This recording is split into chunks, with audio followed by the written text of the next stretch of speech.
Governor, let me go to you. Climate alarmism is on full display every day, isn't it? Because when Joe Biden became president, we're paying a little over $2 a gallon for gasoline. Gas prices now on the rise again. $5.75 average out in California. It's double the price per gallon than when Donald Trump was president.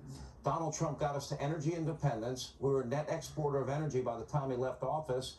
Now we have a president, because of this climate alarmist worldview, religious cultism, I would call it. It caused us to abandon energy independence. Joe has been begging OPEC numerous times to increase production. He met with the pariah nation in Saudi Arabia, begging them to increase production. They pretty much declined his request.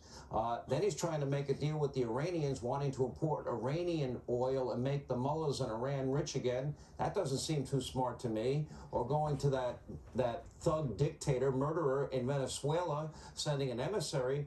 And the entire time we have more energy resources than all of these countries combined, and it would be good for national security. It would create high-paying career jobs. It would lower the inflation rate, lower the price at the pump, lower the price to deliver goods to every store that we purchase products in. Why are we doing that? Why are they buying into this? Sean, we have to understand that for the people on the far left, this whole idea of the climate and climate change, it's not a political issue. This is their religion. They are what Romans chapter 1 verse 25 talks about in the New Testament. They worship and serve the created things rather than the Creator. And we have a group of people that are oblivious to the fact that we haven't had a major hurricane in 2 years. They look at this one as if it is a one-off event that is just the beginning of the apocalypse. It's horrible. And by the way, what a great job you've done tonight. Some of the guests you've had have given the best explanation of what's happening and why it's happening that I've heard on television today, and I congratulate the guest selection today. But one thing they didn't do was to try to tell us that Congress could change all of this.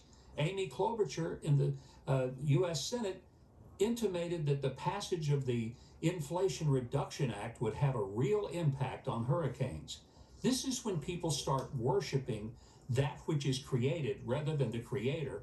It is a dangerous religion, and we should as a country reject it and get back to the simple things of science and real faith and trust in God, helping organizations, not just Florida Disaster. I would also suggest Samaritan's Purse, who do it all because of their faith. I don't see the leftists going out there and creating organizations to try to help people put their lives back together. But I see Christian organizations do that, and I salute them for it. Let me go to Steve. Steve, you know, maybe you can build on what Governor Huckabee is saying here about the agenda and maybe what Laura was touching on as well. This agenda of climate alarmism, which has resulted in us abandoning energy independence. But more importantly, you have Joe Biden pushing this narrative, dividing half the country, quote, MAGA Republicans. Obama in the last week insinuating Republicans oppose open borders because they're racist, or Hillary Clinton comparing people at Donald Trump's rally in Ohio to Nazis.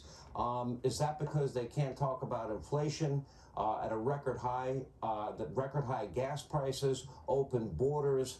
They can't talk about the lack of law and order in our towns and our cities. They can't talk about any educational success, any foreign policy success. So that's all they're left with is ad hominem attacks? Well, that's exactly right, Sean. Is they can't defend the record. They can't defend open borders. They can't defend rampant crime. They can't defend rampant inflation. They can't defend empty store shelves where you can't get baby formula. So they're using the politics of demonization. They're accusing Republicans of being fascists and bigots and enemies of the state, abhorrent slanders, unforgivable libels. And it is just gross and unseemly to suggest Republicans are responsible for hurricanes? For the love of God, we've had extreme weather events since the beginning of time, through the whole of human history, the whole of Earth's history. As you mentioned, some of our most severe storms were 100 years ago. To suggest that there's some magic Democrat plan Republicans are blocking to get rid of storms and hurricanes and ice and floods? I mean, the only person in the world who actually believes that is maybe Joe Biden, because his brain is so shot that he doesn't know what's going on.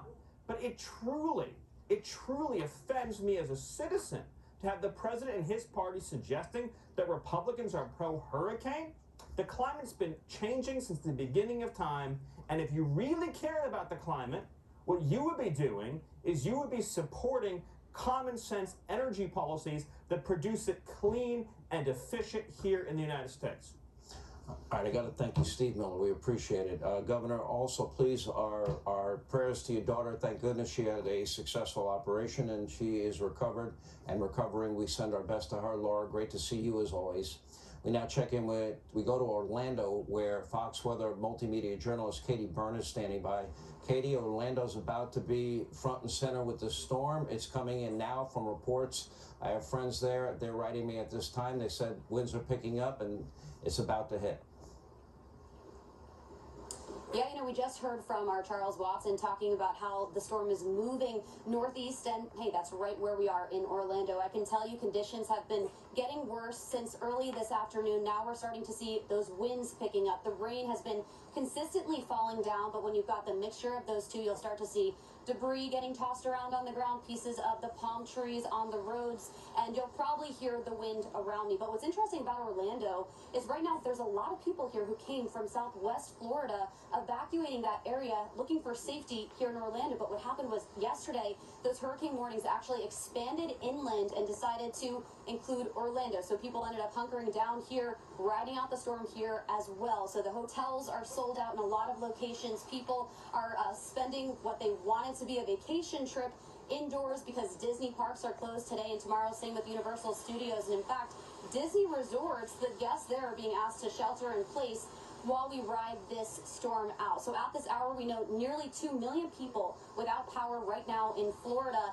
and we've got tens of thousands of linemen set up all across the state here, ready to respond when it's safe for crews to get out there and move into the areas that are really impacted. All right, we appreciate it, Katie. Thank you for being with us. And of course, we'll continue to pray for the people all across the great state of Florida. Here with much more. He is with Florida's 19th district, right in the heart of where this storm hit today, Southwest Florida. That includes Naples and Fort Myers and other communities hit by this hurricane. Florida Congressman Byron Donalds is with us. I know you've been putting out videos today. I know you've been all over this today. You've been in contact with the governor, with our senators. You guys got walloped today. How bad?